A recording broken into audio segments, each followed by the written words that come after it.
ಚಿತ್ತಾಪುರದಲ್ಲಿ auto ಚಾಲಕರಿಗೆ ಗೌರವದ ಕ್ಷಣ. ಆಟೋ ರಾಜ ಶಂಕರನಾಗ್ನಾಮ ಫಲಕವನ್ನು ಅನಾವರಣಗೊಳಿಸಿ ನೂರಾರು ಚಾಲಕರಿಗೆ ಐಡಿ ಕಾರ್ಡ್ ಹಾಗೂ ಸಮವಸ್ತ್ರ ವಿತರಿಸಲಾಯಿತು. ಕಾರ್ಯಕ್ರಮದಲ್ಲಿ ಕಂಬಳೇಶ್ವರ ಮಠದ ಸೋಮಶೇಖರ ಶಿವಾಚಾರ್ಯರು ಆಟೋ ಚಾಲಕರ ಪ್ರಾಮಾಣಿಕತೆಯನ್ನು ಪ್ರಶಂಸಿಸಿದರು. ಸಾರ್ವಜನಿಕರು ಮರೆತ ವಸ್ತುಗಳನ್ನು ಮರಳಿ ನೀಡಿ ನಂಬಿಕೆ ಗಳಿಸಿರುವುದು ಸಮಾಜಕ್ಕೆ ಮಾದರಿ ಎಂದರು.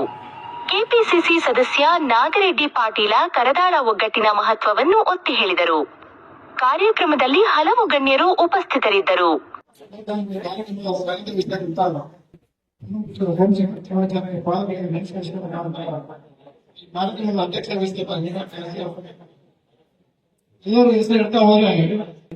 ಸಮಯದ ವಿಳಂಬ ಆಗಬಹುದು. ಆ ದೃಷ್ಟಿಯಿಂದ ನಾವು ಎಲ್ಲರೂ ಹೆಚ್ಚು ಹೆಸರು ಹೇಳಿದ್ರೆ ಈ ಕಾರ್ಯಕ್ರಮದಲ್ಲಿ ಮುಖ್ಯ ಅತಿಥಿಗಳಾಗಿ ಭಾಗಿಯಾಗ್ತದೆ.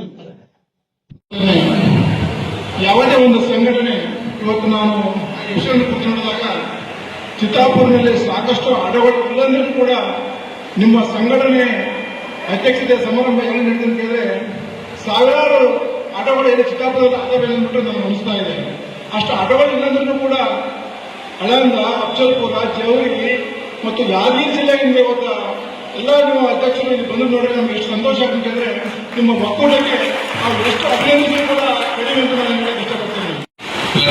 ವಿಶೇಷವಾಗಿ ಶಂಕರನಾಗ್ ಅವರ ನಾಮಫಲಕ ಉದ್ಘಾಟನೆ ಜೊತೆಗೆ ಆಟೋ ಚಾಲನೆ ಮಾಡತಕ್ಕಂಥವರಿಗೆ ಸಮವಸ್ತ್ರ ವಿತರಣೆ ಮತ್ತು ಐಡಿ ಕಾರ್ಡ್ ವಿತರಣೆ ಸಮಾರಂಭದಲ್ಲಿ ಒಂದು ಮಾತನ್ನು ನಾವು ನೆನಪಿಸಿಕೊಡಬೇಕಾಗ್ತದೆ. ಪ್ರಪ್ರಥಮವಾಗಿ ಚಿತ್ತಾಪುರದಲ್ಲಿ ಆಟೋ ಚಾಲಕರ ಮಾಲೀಕರ ಸಂಘ ಅಸ್ತಿತ್ವಕ್ಕೆ ಬಂದಾಗ ಆ ಆಟೋ ಮಾಲೀಕರ ಚಾಲಕರ ಸಂಘದ ಅಧ್ಯಕ್ಷನಾಗಿ ಕೂಡ ನಾನು ಕಾರ್ಯನಿರ್ವಹಿಸಿದ ಮಾಡಿ ಮೇಲೆ ಹೇಳ್ಕೊಡ್ತಾರೆ.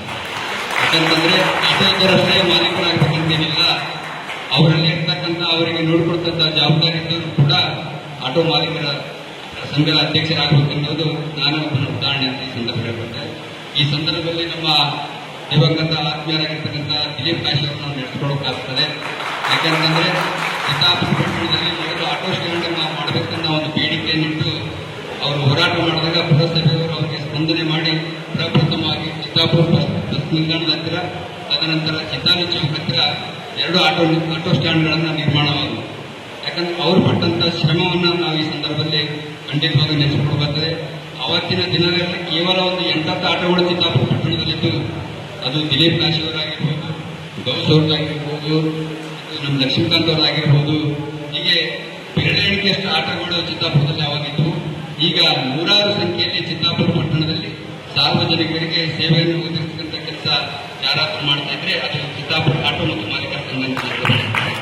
ಸೊ ಅವರು ಈ ಸಮರ್ಥ ವಿತರಣೆ ಮತ್ತು ಐಡಿ ಕಾರ್ಡ್ ವಿತರಣೆ ಜೊತೆಗೆ ಏನು ವಿತರಣೆ ಮಾಡಿರ್ತಾರೆ ಅದನ್ನು ಮುಂದೆ ದಿನಗಳಲ್ಲಿ ತಾವು ಅದನ್ನು ಧರಿಸ್ತಕ್ಕಂಥ ಕೆಲಸ ಕೂಡ ಮಾಡಬೇಕಂತೇಳಿ ನಾನು ತಮಗೆ ಮನವಿ ಮಾಡ್ತಾ ಇದ್ದೇನೆ.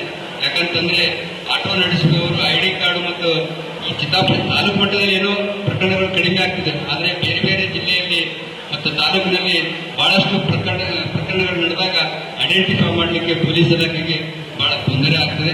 ಆದ ಕಾರಣ ತಮ್ಗೇನು ನೀಡಿರ್ತಾರೆ ಸಮವಸ್ತ್ರನ, ಆ ಸಮವಸ್ತ್ರನ ಧರಿಸಿ ಐಡಿ ಕಾರ್ಡ್ ಅನ್ನು ಧರಿಸಿ ಜನರ ಸೇವೆಗೆ ತಾವು ಉತ್ತಮವಾದಂತಹ ಸೇವೆಯನ್ನು ಸಲ್ಲಿಸಿದಂತ ಮಾತನ್ನು ಈ ಸಂದರ್ಭದಲ್ಲಿ ಹೇಳಿ ಸಂಘಟನೆ ಮಾಡಿ ಯಾವುದೇ ಒಂದು ಕಾರ್ಯಕ್ರಮ ಮಾಡಿ ದೊಡ್ಡದಲ್ಲ, ಜನರಿಗೆ ಕೂಡಿಸ್ತಕ್ಕಂಥದ್ದು ಇದು ಮಾಡೋದಂಥದ್ದು ಇದು ಬಹಳ ಒಂದು ಕಠಿಣ ಕೆಲಸ ಇದೆ. ಇದು ಮಾಡೋರಿಗೆ ಗೊತ್ತಾಗಿರ್ತದೆ. ಒಂದು ಸಣ್ಣ ವಯಸ್ಸಿನಲ್ಲಿ ಚಿಕ್ಕ ವಯಸ್ಸಿನಾದರೂ ಒಂದು ಕೀರ್ತಿ ದೊಡ್ಡದು, ಒಂದು ಎಲ್ಲರಿಗೆ ಮೆಚ್ಚಿಸ್ತಕ್ಕಂಥ ಎಲ್ಲರೂ ಎಲ್ಲ ರೀತಿಯ ಎಲ್ಲ ಇದರಲ್ಲೂ ಮೆಚ್ಚಿಸ್ತಕ್ಕಂಥ ಕಾರ್ಯ ಮಾಡ್ತಿದ್ದಾರೆ. ಬಹಳ ಇದು ಅವ್ರ ಕೆಲಸ ಮಾಡಿ ರಾಜ್ಯದಲ್ಲಿನೂ ಏನದ ಒಂದೊಂದು ಜಿಲ್ಲಾ ಕಿಬ್ಬರಿಗೆ ಅಂತೇಳಿ ಒಂದು 3 ತಿಂಗಳಿಂದ ಕರ್ನಾಟಕ ರಾಜ್ಯ ಕಾರ್ಯ ಅವರಿಗೂ ಸೇರಿದ ಬೆಂಗಳೂರಲ್ಲಿ ಸನ್ಮಾನ ಮಾಡಿದ್ದಾರೆ. ನಾನು 1 ತಿಂಗಳಿಂದ ಗಂಗಾಪುರ ಅವರು ಇವ್ರಿಗೆಲ್ಲ ಸೇವೆ ನೋಡಿ ಗಂಗಾಪುರದಲ್ಲಿ ಸೇತುವೆ ಪ್ರಶಸ್ತಿ ಮಾಡಿದ್ದಾರೆ. ಇಂಥ ಒಳ್ಳೆ ಹುಡುಗ ಇದೆಲ್ಲ ಸಮಾಜಕ್ಕೆ, ಊರಿಗೆ ಎಲ್ಲರೂ ಏನು ಉಪಯೋಗ ಇದೆ.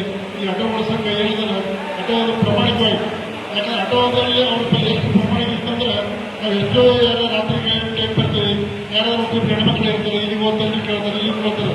ಅದು ನಿಮ್ಮ ಪ್ರಾಮಾಣಿಕತೆಯಿಂದ ಇವೆಲ್ಲ ನಡೆಸಿದಲ್ಲಿ ಕೆಲ ಬಂದಿದ್ದೇ ಇರ್ತದೆ.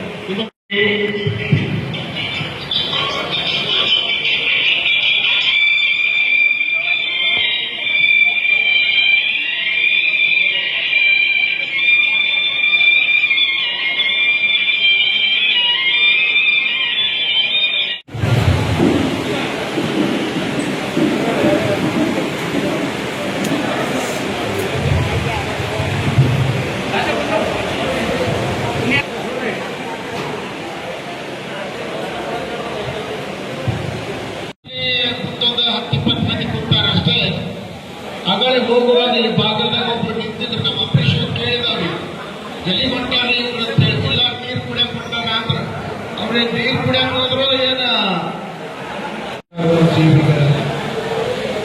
ಚಿತ್ತಾಪುರ ಪಟ್ಟಣದಲ್ಲಿ ಕ್ಷಣ ಕ್ಷಣದ ಸುದ್ದಿಗಳಿಗಾಗಿ ವಾಯ್ಸ್ ಆಫ್ ಚಿತ್ತಾಪುರ ಸುದ್ದಿ ವಾಹಿನಿಯನ್ನು ಸಬ್ಸ್ಕ್ರೈಬ್, ಲೈಕ್ ಮತ್ತು ಫಾಲೋ ಮಾಡಿ. ಹೊಸ ಸುದ್ದಿಗಳ ನೋಟಿಫಿಕೇಷನ್ಗಾಗಿ ಬೆಲ್ ಬಟನ್ ಕ್ಲಿಕ್ ಮಾಡಲು ಮರೆಯದಿರಿ.